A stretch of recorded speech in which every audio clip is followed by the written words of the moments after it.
Salut à tous, c'est Nico, bienvenue dans le 203e épisode et dans cette vidéo je vais continuer ma présentation de jQuery. Je vais rester encore sur les bases de jQuery et puis je pense dans le prochain épisode on commencera à développer. Alors dans la dernière vidéo j'en étais resté à comment est-ce qu'on peut inclure la librairie jQuery dans le code de notre page web, et bien dans cette vidéo je vais rester vraiment sur les bases. Je vais vous présenter la structure du langage de jQuery, comment est-ce que le code est organisé en fait, puisque quand on est habitué à développer en C++ ou en Java, on va voir que le code jQuery est un petit peu différent. Donc si on débute et qu'on commence à voir du code jQuery, on n'y comprend pas grand chose. Donc c'est bien d'abord de savoir comment est-ce que le code est structuré. Ensuite je vais vous présenter ce que c'est que le DOM, puisque quand on utilise jQuery, d'habitude on manipule les éléments de la page, et donc faut avoir quand même à l'esprit, faut savoir qu'est-ce que c'est que le DOM. Donc je vais vous présenter dans cette vidéo rapidement ce que c'est, et enfin je vais vous présenter la fonction ready, et plus particulièrement lorsque celle-ci est appliquée à la page, donc à document. Alors c'est parti. D'abord donc la structure du langage. Donc jQuery en fait se base sur les sélecteurs qui sont utilisés en CSS. Sur ces sélecteurs on applique des actions, et pour mieux définir les actions à effectuer on donne en général des paramètres. Alors les sélecteurs, on utilise donc soit jQuery directement, soit l'abréviation $. Donc dans le reste des vidéos j'utiliserai à chaque fois $, puisque c'est plus court et c'est plus rapide. Ensuite donc on a entre guillemets le sélecteur. Donc là dans ce cas là je sélectionne tous les paragraphes de la page, puisque j'ai mis P. Pour sélectionner les liens j'utiliserai A directement, puisque c'est ce qui correspond à la balise HTML d'un lien. Donc ça je pourrais y revenir dans une prochaine vidéo, mais l'idée ici c'est que avec cette instruction là je sélectionne dans ma page, je dis à mon action ici sur quels éléments de ma page est-ce que cette action doit s'effectuer. Donc il peut y avoir qu'un seul élément qui correspond ou bien plusieurs. Mais donc c'est ici que je définis sur quel élément de la page doit effectuer l'action. Ensuite l'action, là avec cette action CSS, je demande à jQuery de modifier le ou les éléments sélectionnés et de modifier leur propriété CSS. Ensuite, il existe vraiment beaucoup d'actions qui vont nous permettre de modifier donc les propriétés, de rajouter des éléments, de capturer les événements de clic, de survol de la souris, etc. Donc il y a vraiment beaucoup de choses, et puis on va voir tout ça dans les prochaines vidéos. Et enfin, donc les paramètres, comme je vous l'ai dit, c'est pour préciser l'action à effectuer. Et dans ce cas-là, dans ma modification CSS, je précise que sur tous les paragraphes de ma page, je veux modifier la couleur et que je veux les mettre en bleu. Donc voilà les trois parties vraiment qui structurent le langage jQuery. Donc d'abord la sélection, ensuite l'action et ensuite les paramètres. Et c'est ce qu'on va retrouver ici avec un petit résumé. Donc $2p.css entre parenthèses color virgule blue. Donc je sélectionne les paragraphes de ma page sur lesquels j'applique la modification CSS en leur attribuant la couleur bleue. Voilà. Ensuite je vais passer directement au DOM. Alors qu'est-ce que c'est que le DOM? Donc en anglais Document Object Model. En gros on sait que dans une page web on a du code derrière, du code HTML, donc avec des balises, etc.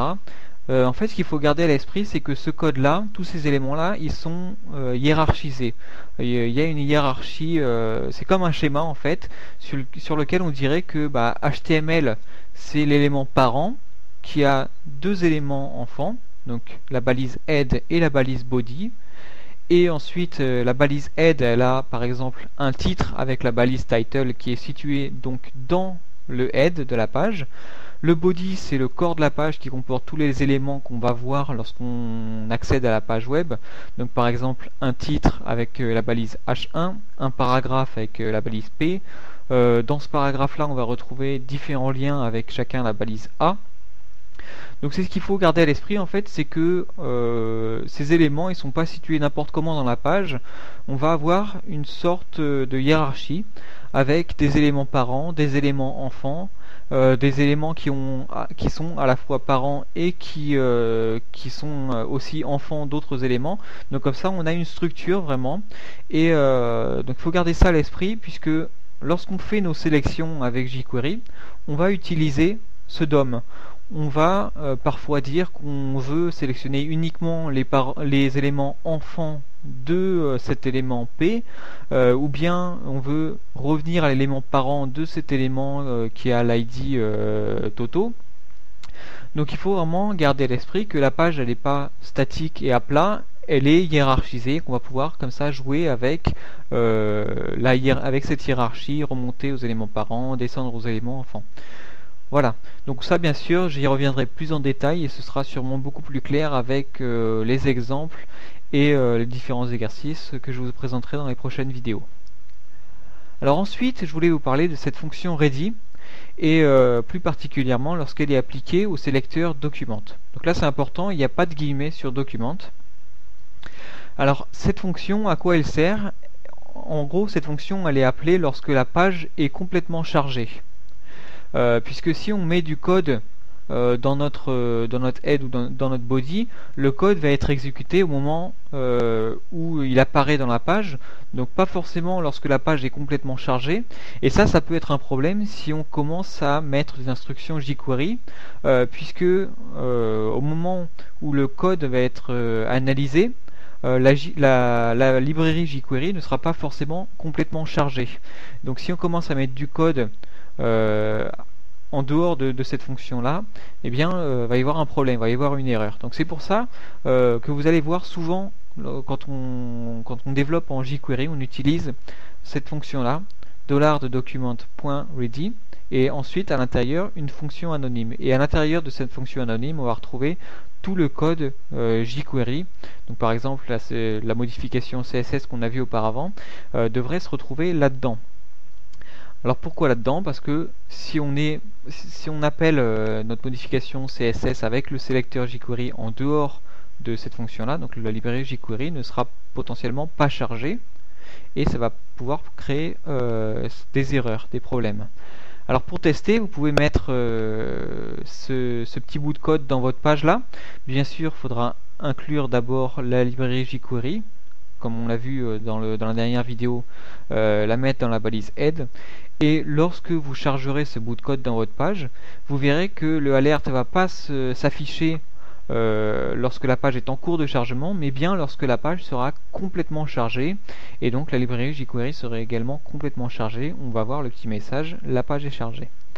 Donc voilà, et là bien sûr on va revoir ce petit bout de code dans les prochaines vidéos, histoire que ce soit bien clair dans tous vos esprits. Mais en gros c'est un petit bout de code qu'on va utiliser souvent et c'est pour ça que ça fait partie de la base des choses vraiment à savoir lorsqu'on développe en jQuery. Donc voilà, j'espère que j'ai été clair. Bien sûr on va revenir sur toutes ces choses là dans des exemples et dans la pratique ça va sûrement être beaucoup plus facile à comprendre. Mais si vous avez des commentaires, des suggestions, mettez tout ça juste en dessous de la vidéo et puis moi je vous dis à bientôt pour une nouvelle vidéo. Allez, salut!